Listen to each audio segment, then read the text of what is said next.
Well, good afternoon, everyone. My name is Lanhee Chen. I'm a fellow at the Hoover Institution, and I want to welcome you to Hoover Capital Conversations. The Hoover Institution is one of the nation's leading research centers with a mission dedicated to producing policy ideas that promote economic prosperity, national security, and democratic governance. To tell you a little bit about our Capital Conversations series, this is a time when Hoover Fellows like me get to talk policy with some of our nation's leading policymakers. Today, we're fortunate to have with us Senator Marco Rubio to talk about America's future after COVID-19. As part of our discussion, we'll be taking audience questions from you, so encourage you to submit your questions at the Q&A button located at the bottom of your screen. With that, let's get started. Senator Rubio, as all of you know, is the United States Senator for Florida. He's got a number of committee assignments, Committee on Aging. He's currently chairing the Committee on Intelligence, as well as the Committee on Small Business and Entrepreneurship, and he's been a leading voice on a number of different issues. So Senator Rubio, thanks for taking some time today. No, thank you for doing this. I want to start with what I think is the single biggest geopolitical challenge we face as a country, and that's China and our relationship with China. A lot of news coming out recently, the news this morning, that the United States has asked China or is demanding that China close its consulate in Houston, Texas, because of activity that's been going on there. Recent challenges in terms of Chinese hackers trying to get access to proprietary technology here in the US to find a COVID-19 vaccine, as well as a whole host of other activities. I want to ask you, where are we headed in this relationship? I mean, do you see things getting any better anytime soon? And what's it going to take from a policy perspective for us to address this rising challenge? Well, I think one of the first and most important things we have to do is we sort of have to frame this in the scope of history and of historical precedents. This is all really not that unusual. I mean, every time in world history where there's been a sort of a rising power and a status quo power, it creates these sorts of tensions. The best way to think about it is that, at the end of the Second World War, the United States was by far the world's dominant industrial power. The two other potential rivals in Japan and Germany had been eviscerated by the war. Great Britain had been badly hurt. Its empire was beginning to deteriorate. And Russia, the lot of capabilities, was hamstrung itself by tremendous losses in the war. So the U.S. was an unrivaled power, and it made a deal. And the deal in the Cold War was, we went to West Germany, we went to Japan, we went to European allies. We actually helped them rebuild. We even let them sort of have favorable terms on industry. We allowed them to build these infant industries through protectionism on their end and access to our markets. And the deal was, we're going to do all these things for you, and by the way, help provide for your national defense. In the case of Germany and Japan, we didn't even want them to build another army or armed forces again, so they wouldn't start another war. But we wanted them to stay within the orbit of US and the free world. Cold War ends, and obviously these countries are no longer developing countries, they're now major industrial powers once again, and so forth. And then beginning in about the mid to late 1980s, China decides that it wants to sort of come out of its sort of global isolation and begin to grow and build its own capacity. And China views the last 150 years as a historic aberration, and that it is their rightful role in the world to be a great power, and they begin building towards that. And the US makes a similar deal, and that is, we are going to help you work your way out of poverty, build your industrial capability, because we think once you do, we said this to ourselves, once they do this, once they get rich and powerful, they're going to ascribe to the global rules of trade and commerce. They're probably not going to be communist anymore. They're going to walk away from that. And you're going to become more like us. And that was the bet that was made. Well, it hadn't turned out that way. What the Chinese have figured out is they had certainly availed themselves of the benefits of these policies. Through a combination of protectionism and mercantilism, but have not sort of moved at all when it comes to political freedoms. In fact, have retrenched in that regard. And so where we stand today is that China has made a rapid economic rise in the last 20 years. They've done so on very unfair terms. And now they want to use their newfound status in the world to rewrite the rules of global trade and commerce. And they want to become the dominant industrial power in at least 10 or 15 key sectors for the 21st century.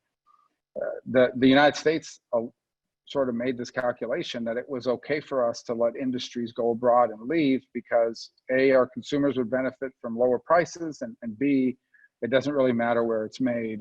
There's borderless trade now, and we can sort of, we can benefit from it. And one day we'll have access to their markets too, and that'll be great. It didn't work out that way. So now all that needs to be recalibrated and readjusted. We woke up and realized that that's not the way it's playing. And not only did we allow them to cheat, but we also stopped investing or caring about some critical industries and capabilities in our own country. And so now we're trying to make up for 15 years of bipartisan mistakes in a very short and condensed window. We're playing catch up. And so it feels like a lot. And it's happening at a time in which China is increasingly assertive on a global stage. So the friction points as a result come from it. Ultimately, China and the US are going to be the two most powerful nations on earth for the foreseeable future. Our relationship will define the 21st century. And what we should seek, and I would love to see a China that's one day more democratic, respects human rights and so forth. But what I think we have the most control over in the short to midterm is the nature of our relationship. If it is not an equitable and balanced relationship between two great powers, then I think the potential for conflict and terrible things happening begins to rise. And so we cannot allow these imbalances to continue. That will require us to stand up to some of these unfair practices, but it will also require us to reevaluate our own policies at home in terms of what we invest in, what we prioritize, and when are those times when our national interest, when a pure market outcome leads to a result that's not in our national interest, where yes, it's probably more efficient and cheaper to make certain things in China, but we sure don't want to depend on China for everything from PPEs to basic pharmaceutical ingredients to the ability to be a leader in world telecom with 5G or biomedicine or any of the other innovations that are coming. So we're in the midst of all that right now, and it's going to be the work of multiple administrations and take a significant period of time to get it right. You mentioned a number of pressure points in the relationship, and so I want to go through some of those and hear a little bit about how you would address them, how you think the Congress should address them, how this administration should address them.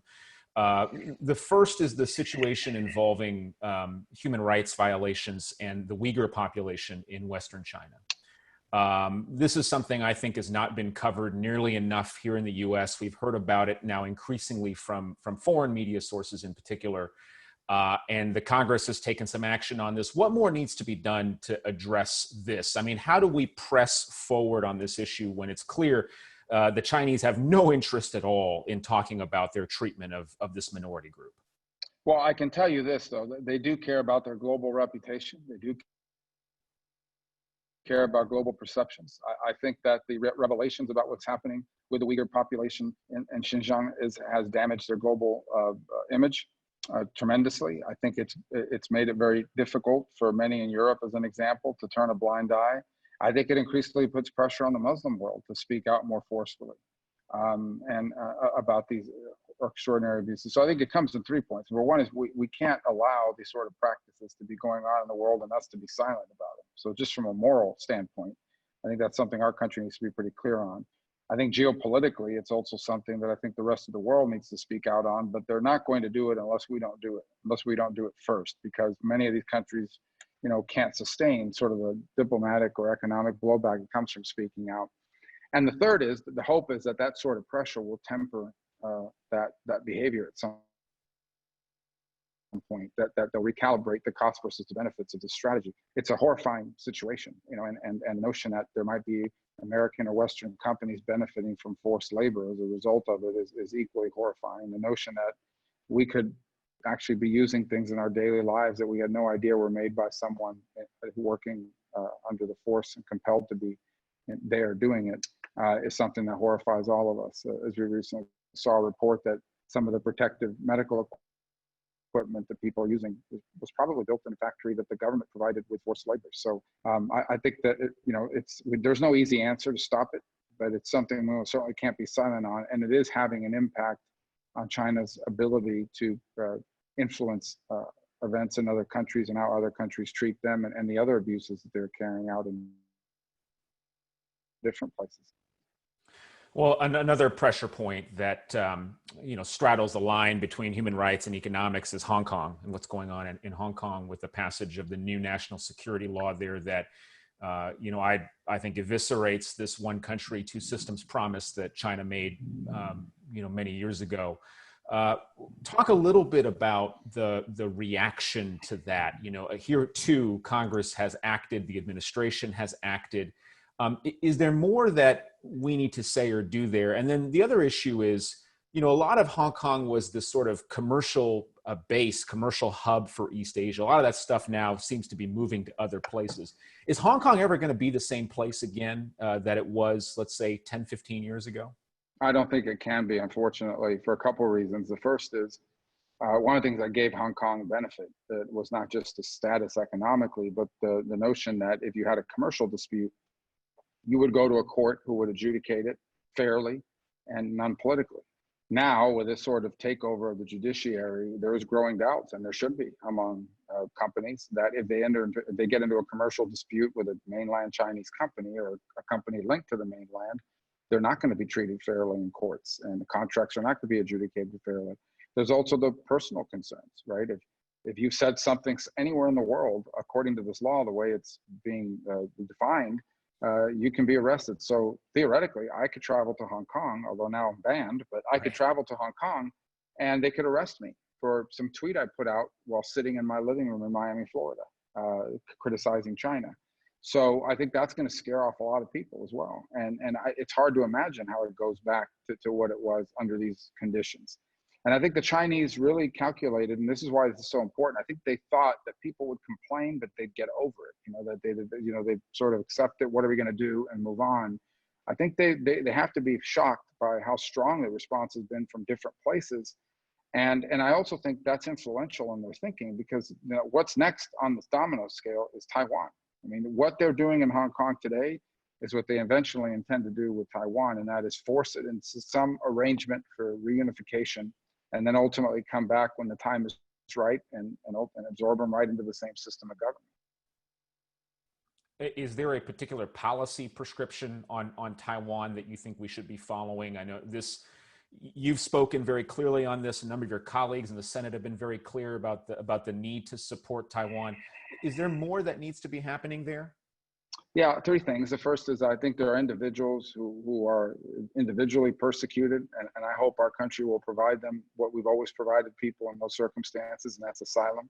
The second is we can't allow Taiwan to benefit from, we can't allow the Chinese mainland to benefit from having the best of both worlds here, which is they don't have to comply with the requirements of one nation, two systems, but they get the benefits of it. So we can't allow us to continue to treat Hong Kong as an autonomous zone that should have different rules applied to it when it comes to trade and commerce. And the reason why it's important we follow through with these complaints and with these threats, we have to actually follow through with it, is because part of the Chinese calculation is ultimately the world will complain, but they won't do anything about it because they want so badly to have access to our market or to do business with us that in the end they'll cave. That's what they're banking on. That's what they assumed. And if we go ahead and prove them right, then the next place is going to be Taiwan. I mean, there will be no calculus for them. They look at what's happened in the South China Sea, where they've militarized it despite denying that's what they were doing. They changed the conditions on the ground until ultimately everyone, they hope to some extent, have accepted it as something they can't do anything about. That's what they're doing now with Hong Kong, and that's what they'll eventually do, I believe, with Tibet and with Taiwan. On the economic piece, the economic relationship with China, is there more there that we need to be doing? I know there's a bunch of work you're doing, for example, on trying to create more transparency around Chinese companies that are listing here in the US, or when Chinese companies try to do business here. But is there more we can be doing on the economic policy front, particularly around some of this issue of IP theft and this constant issue we seem to have with elements in China, elements of the Chinese Communist Party essentially trying to expropriate American IP and American goods and other kind of things that are developed here in the US? So what we have to first and foremost do is address all the vulnerabilities that they have taken advantage of. So for example, they have figured out ways to evade CFIUS, which is the federal review of the purchase of key industries. The tactics they were following is to sort of find US and frankly in Europe as well, who were distressed after the pandemic, lend them money when these companies default, that they now take that company over. And it's one way around that CFIUS review. But we've also seen them buy venture funds that are invested in key technology. They've stolen the intellectual property. They forced the transfer of intellectual property if you want to do business over in China. So we have to address all those vulnerabilities. But the single most important thing we have to do is we have to identify what are the 5, 10, 15 key sectors of the economy that we have to have, not just a domestic capability, but be able to exhibit world leadership, whether it's technologically or in that manufacturing capability. And then we have to ensure that preferably we have a domestic ability to produce it, but if not a domestic ability to produce it, an allied capability. So as an example with 5G, 5G is a technology that whoever dominates it will set the global standards and all sorts of things, from additive manufacturing, 3D printing of products, to autonomous vehicles will all depend on 5G. So whoever sets the standard for 5G will also set the standard for all the things that depend on 5G. Huawei, 2 years ago, was making extraordinary gains in the world and getting its footprint in a bunch of different markets. That poses an intelligence risk to this risk of making them sort of the leader in 5G standards. And the reason why they were able to do that is because while their quality may not be as good, they are substantially cheaper than Ericsson, Nokia, or any American product for that matter, and they're subsidized by the state, so they can undercut and underbid their competitors. So there has to be an alternative. Some of it might be the software-based 5G. And so whether it's a US company that does it or a consortium along with the Brits and our allies that comes up with alternatives that are just as cost effective and maybe even technologically better than what China has to offer, that opportunity now exists. And in fact, in the bill that's in front of the Senate now, the National Defense Authorization Act, there's a bipartisan effort in that bill to create a fund to spur not just domestic technological research on 5G, but also to stand up an international allied consortium, along with potentially Japan, Korea, India, the UK, others in Europe, to create alternatives, because that's one of the biggest problems you run into in these countries. And it's like, we don't want Huawei, but it's the only thing out there we can afford, and we have to have 5G. So there has to be an alternative, and we believe that we are not far from an alternative that's actually better and cheaper and doesn't rely on Huawei. Before we leave China, one last question we get from Stephen, one of our viewers, who asks about China's involvement in other parts of the world. Are we still seeing China active in trying to expand influence in Latin America, for example, Cuba, Venezuela? Is that something that we're still seeing, and is that something we should be counteracting? Well, I think the main way they've done it, obviously, is through economic investment, not dissimilar to what you've seen them do in Africa in some cases, which is they come in, with the promise of a big investment. And for a lot of these countries who have no other way of accessing the capital for these improvements, it sounds like a really good deal. Ultimately, they wind up in a debt trap, which then requires you to sort of comply with their line at international institutions. And that's a challenge. So we do see it. I think the pandemic has created more opportunity for that. But, just picture you're in an underdeveloped country. You want to have infrastructure. And the only people out there offering you money to build roads and bridges or a port is the Chinese. And so you take it because politically it makes you look good. In addition, there is cases of bribery where, in addition to looking good politically, you or someone related to you is making a lot of money off the deal. And the Chinese come in, they bring their own workers, they build it, you owe them a bunch of money, you can't pay it back, and now they've got you in a debt trap. So we're concerned about that. And I think the changes that have been made, for example, to OPIC with a stand-up of sort of a new approach will help offset some of it. I think working hard to talk to countries around the world about it. And we've already seen blowback in many parts of Africa as well against this debt trap diplomacy that we've seen in the past. But yes, there's real challenges, in Panama, where the Chinese control of significant holdings in and around the Panama Canal Zone is of deep concern to this country, both from a national security and commercial perspective. And you talk about Cuba and Venezuela, they're involved in those countries for different reasons. In the case of Cuba, they have active intelligence operations targeting the US coming from there. In the case of Venezuela, they're not as pronounced as the Russians, but and they're owed a lot of money, so they want to get paid. But they've been involved there in exporting some of the cyber monitoring capabilities that allow them to do things like internet censorship. I want to move from the geopolitical challenge to talking a little bit about some economic challenges we have here at home because of COVID-19 and what's happened there. Maybe reflect back a little bit on the work that Congress has been able to do in conjunction with the administration to really help bring America back from the really deep depths of a tough economic time. We're still in the middle of one now, obviously, but what were some lessons learned from how Congress was able to come together and act? I mean, people complain about it being such a polarized time and politics seems to be so tough.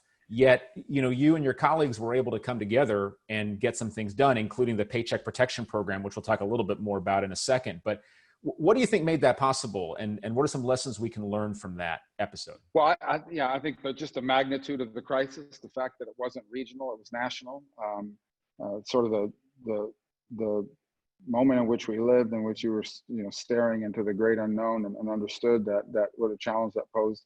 And it really pretty extraordinary thing has happened. We've now voted for two major pieces of legislation unanimously in the House and Senate because we weren't here at the same time. So they had to pass basically without even a roll call vote in both chambers. And then we've gone back and made two additional legislative changes to the PPP program, both adding more money and extending it.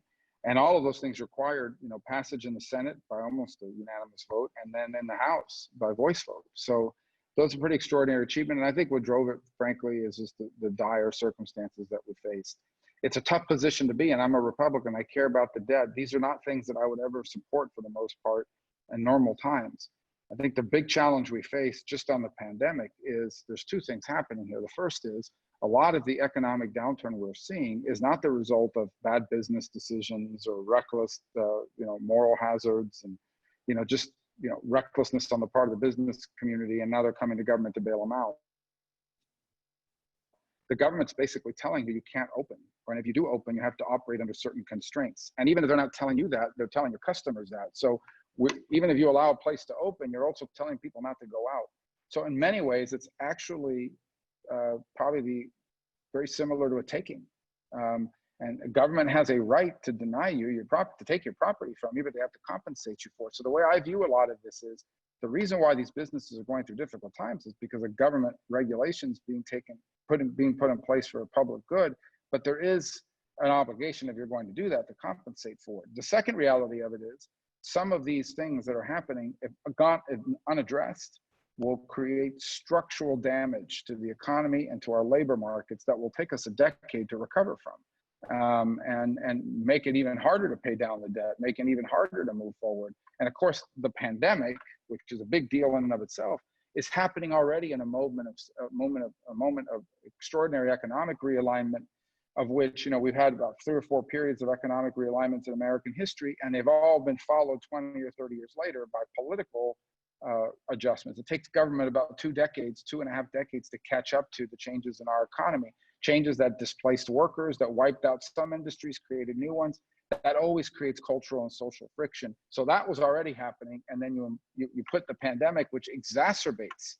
And probably the easiest way to understand it is the people who can work from home, who have jobs that allow them to work from home because they depend on the new economy or on services, are all living one way. The people who have to show up to work either have to go work despite the pandemic or are out of work. Right? So you can't do hotels or auto repair online, but you can do banking and you can do all sorts of other services. So that's created a fracture point as well.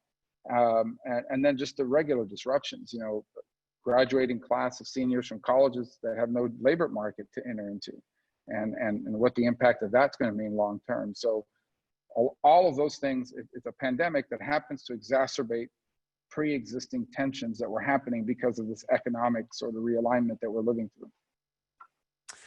Focusing in on kind of what's going to happen next as Congress and you thinking about potentially another round here of relief relating to COVID-19 and some of the economic issues that have arisen from it. The Paycheck Protection Program targeted at small businesses, we now know that was actually quite successful at saving jobs. A study from MIT out recently says it saved between 1.5 million and 3.5 million jobs. So obviously that program was successful. The question going forward is, how do we continue to help small businesses grow and invest and hire and do the things they need to do to get this economy really kind of back on track? Is there more small business directed help that you're looking for? What more can we expect in this next round of relief? So I think there's two ways to think about the assistance. Part of the assistance is, to the extent they can, is helping a business restart. So in very practical terms, let's say you do own a small restaurant and we're doing very well, and now you want to restart. But in order to restart, you have to have the cash, which you may not have in hand, to rehire workers, but also to buy supplies and to comply with local regulations on, how you have to space people out, protective equipment, and the like. So that's one function of this. And ultimately, the recovery phase is something that's more long-term, and we'll have to examine down the road. But right now, we're still in that sort of response phase because we're seeing surges in different places, and we'll continue to see surges. I don't think any governor or any state should be taking a victory lap. We're not an island. We're not New Zealand. We aren't isolated. Eventually, if cases surge someplace, they'll surge in another, maybe at different levels, but nonetheless may require and create some constraints. So it has to, our response, our follow-up response is going to be more tailored and targeted to truly smaller entities, under 300 employees or who meet the SBA guidelines. It'll largely be, 60% for payroll, 40% for other allowable forgivable expenses. And much of it is just designed to ensure that these entities, not that you can put them where they were before the pandemic, but that you put them in a place where they can hold onto enough workers and enough of a presence. So you don't have a contagion in the real estate market because they stop paying the lease and close down. So you don't throw millions of people on the unemployment rolls and create all the problems that creates for our country. And ultimately, so you don't lose these businesses, which may restart and take their place. So that really is our hope in the second round. We are literally kind of dealing with it the way we are with the pandemic, and that is we are trying to alleviate the symptoms until this thing cycles through. But we cannot replace a functional economy with any government program. Eventually, that's why we also have to invest in the things that ultimately allow us to get back to normal. And that means, therapeutics that change the nature of the disease, the outcomes, and ultimately a vaccine as well. Yeah, one of the things that the pandemic has really impacted is our healthcare system. Obviously, has had effects in terms of healthcare providers in Florida, I'm sure, all over the country. Do you have a view, and actually this is a question that comes from one of our viewers, Doug, do you have a view on kind of what, if any, changes need to happen to the healthcare system going forward? Are there specific healthcare things that you think ought to be included in this next round of relief? Yeah, so I think there are three things. Number one is we do have hospitals and facilities around the country that have been badly impacted because the way they are structured financially is that their ability to provide, whether it's uncompensated care or Medicare, Medicaid care and so forth, and is the ability to do non-essential type procedures, both inpatient and outpatient. And so that's the first thing that goes when there's a surge. So they lose that revenue source. And so you don't want to lose the viability of these entities as a result of that. I think there are costs associated for every hospital in the state of Florida. I can tell you, for example, the largest public hospital in South Florida, Jackson Memorial Hospital, it has X number of patients that are registered as COVID patients. About 40% of the patients that are COVID patients are actually not in the hospital for COVID. They are in for something else, an emergency appendectomy, but they're testing everybody. Every patient's being tested. So you test positive for COVID, you're there for an appendectomy, you may not even be treated for COVID. But there are costs associated with the fact that you're COVID positive. You have to be isolated. The staff has to be wear the PPE. They're not treating you for it, but so there's costs and pressures that puts on the staff as well. And so all of those things need to be taken into account in helping hospitals. One of the big challenges we're facing is staff too. I mean, the staff, we're burning these people now for a long period of time, for long hours. And so one of the things what we want to see, both in the hospital and long-term care setting, is the ability to provide on-site rapid testing for staff so you don't have 14-day quarantine periods so they can feel safe, the availability of PPEs, and the continued push for developments in therapeutics. I don't think there's a lot of happy stories here, but one of the things that I think something we should be proud of is how the American medical profession has improved outcomes substantially because of changes they made in terms of not ventilating too early, not to mention remdesivir and other pre-existing drugs that they've been able to repurpose to get better outcomes, the blood clotting medicines that are now being used. So we've actually led the world in innovating, and it's all been done sort of in the field by doctors and practitioners.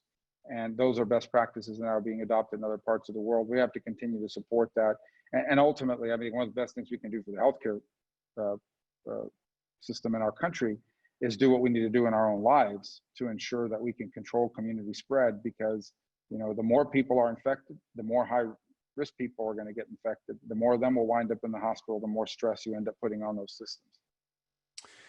Do you have a view on how maybe families specifically can be helped here going forward? I mean, I know one of the things you focused on the entire time you've been in the Senate is really pro-family policies that help to ensure that people can raise their kids. And there's a lot of challenges now around schools not being open, daycare facilities not being open. How do we help families during this time? Are there other policies we should be looking at, not just short term for the pandemic, but in the longer run that we need to be focused on? Yeah, and I want to go back to the PPP, but just in general, the employment question. I truly believe that one of the cornerstones of what makes life worth living is dignified work. First, I'm not a sociologist, but I believe this anecdotally, just knowing, first, because I'm a human and I've been around humans my whole life, that one of the things that I believe we're created to do is work. That there's something happens when you don't have somewhere to go every day and be productive. And meaning you are doing something, you're being rewarded for doing it, but it makes you feel like you matter. I think that opens the door for you to then be a father, a mother, a husband, a wife, a member of a community. And when you take that away, everything begins to crumble. Communities become apart. Families fall apart. All of it becomes very difficult. So that's why I believe so deeply in paycheck protection, because the more people we can keep attached to a job, you're helping a family when you're doing that, because the uncertainty that comes, I think about my own parents. You know, my dad was a banquet bartender at a hotel. My mom was a maid at a hotel. If this had happened 35 years ago, they both would have been out of the job, and with no sort of certainty about when they were going to get back to work. And I know the weight that would have placed on their shoulders and what it would have meant for our family. So I do think that's a pro-family policy. We talk about going back to schools. I think, like anything in life, we have to weigh costs and benefits. And there are certainly extraordinary costs to not opening up schools. The learning gains that you can't make up, the fact that millions of American children, their base nutrition 5 days a week is breakfast and lunch at the school, things that we don't think about. Substantial number of child abuse cases in this country are identified at the school setting. Even team sports, people think it's about having fun. Sports, you know, fall football, which high school football, which I'm a big fan of and participant in, it is for thousands of young men the only family unit that they have. For many of these young men, the only positive male role model in their life is their coaches, and it's the thing that keeps them attached to school. It's the thing that keeps them on the track to actually graduate and maybe even go to college, not even on a football scholarship, just to graduate. These things matter. Now, there are risks associated healthcare wise, and we have to try to minimize those. So it sounds simplistic, but one of the best things we can do for family is to get schools open at different times in different places, but in a way that lowers the risks and allows us to gain the advantages of the benefits. So I live in South Florida. I don't have the expectation schools are going to start August 27th, but I also don't think we can sit back and say they'll start, you know, we can go another year without starting schools. That's not feasible. It'd be deeply damaging. And what do you tell a mom who has a 9-year-old and has to be at work and has nowhere to take them, and is probably going to leave them in a much riskier setting than a school would be? So, you know, I think those are two very strong pro-family policies that we need to be able to, both getting the economy to create these dignified jobs and finding a way for their kids to get back to school in a setting that allows them to continue to grow intellectually is the two most important things we can do for families right now. Yeah, the school reopening question is a big one right now. A lot of parents, a lot of people around the country are struggling with it. I've got a question from Matthew. What do you think the balance is between the federal government's role here and state governments, county governments, local school districts? I mean, where does the balance fall in terms of some of these educational decisions this year? Well, I think the bulk of the decision has to be made at the local level, right? Because every community is in a different place. And if your community spread is up to a certain level, then it's inevitable that it's going to find its way into the school, because people are going to go back to homes where people have it and it's going to spread. So I think the community level of spread is a key part of when you can reopen. Where I think the federal government can be helping is we're going to get to that point, and where we can do that in a lot of places, is none of these schools were built to deal with something like this. And so it's important that the resources be available to schools to open as safely as possible. And I don't want to see money spent on things that naturally, people are pitching these thermal, and I apologize if you're in this business, but these thermal cameras that tell you the temperature, that might make sense in some, it doesn't make a lot of sense in school where 99% of the kids are going to be asymptomatic. What you probably would benefit from is the ability to conduct voluntary pool testing, where you can do a lot of tests over a population that's going to be largely asymptomatic, but you can test a lot of people with less tests. You know, if we were to somehow innovate in this country the ability to do at-home testing that was affordable and widely available, that would, if we had at-home testing for COVID right now in the United States that you could do like you do a pregnancy test, and the technology is not impossible. It's just a question of manufacturing it and making it available at a price point that's affordable. Just think about how much different all of this would be if every day someone could take a test, or every couple of days take a test, what it would mean for everybody. I'm not saying that's what I'm focused on, but these are the kinds of things that we need to be thinking about. Because many of our school buildings are old buildings. They're not properly ventilated, they're closed off. So we have to be creative. We have to sort of leverage technology to get schools open again. I think the federal government has to assist in that effort. But ultimately, the decision should be at that local level because they know what their community conditions are like, and not all districts are the same.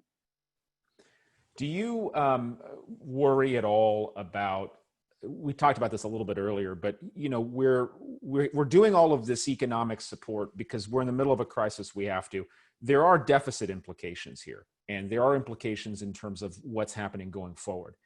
What's the right time to deal with those questions? And I mean, do you kind of see there to be a pathway at some point for the Congress and the administration, whatever that might be, to deal with the deficit challenges we're facing now? Yeah, except I think every country in the world has entered into deficit spending at this moment to deal with this pandemic, because no nation had budgeted for 50% of their economy to be shut down and billions of dollars or hundreds of millions in some cases to be spent on dealing with it. So every country, there isn't a nation on earth that isn't feeling both the short and long-term implications for their government on this. So that'll all have to be dealt with. My bigger concern is if you don't address it, and you suffer structural economic damage, then it will take you a decade or more to dig out of it. And it's going to get even harder to generate the growth you need to get out of the debt. And it's not like doing nothing is going to allow us to avoid spending. So again, I'll go back to PPP as an example. We have a choice. We can spend some money to keep people attached to employment, or we're going to have to spend the money on unemployment benefits. So we're going to have to do one or the other, because eventually it starts to trickle through. So, I hate to use the analogy of a war, but it's probably the greatest equivalence that you can find right now.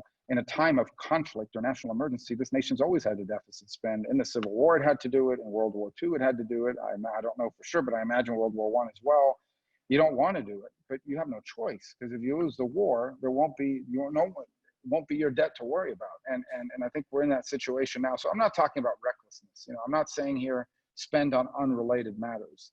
And I'm in no way diminishing the impact that the debt is going to mean long term. But the debt in the long term is largely driven by mandatory spending programs, not by discretionary spending. And in the end, the solution to the debt after the pandemic is the same as it was before the pandemic. And that is, we're going to have the reckoning and the political will in this country to confront the mandatory spending programs and determine what it is that we're going to do with these programs to bring them to a more sustainable path. Well, our time together has come to a close. So let me just leave with one final question for you, which is, I've always, in the time I've known you, you're a guy who articulates a hopeful vision for where our country's headed and what we want to do. What's something that gives you hope in the midst of this pandemic, in the midst of this great challenge we face with China? What are some things, or what's one thing that gives you hope as we look ahead? Yeah, so long term, I wouldn't trade places with any nation on earth. And I always start by thinking that way. Okay, so we don't like the way things are going here now. We're worried about these problems. So who do I wish we were instead? I don't want China's future, which I think has its own set of challenges. I don't want the futures of many of the developed countries, obviously, that we find in places like Europe. There's just no other country I would trade places with. I think what gives me the hope is that our nation has done it before.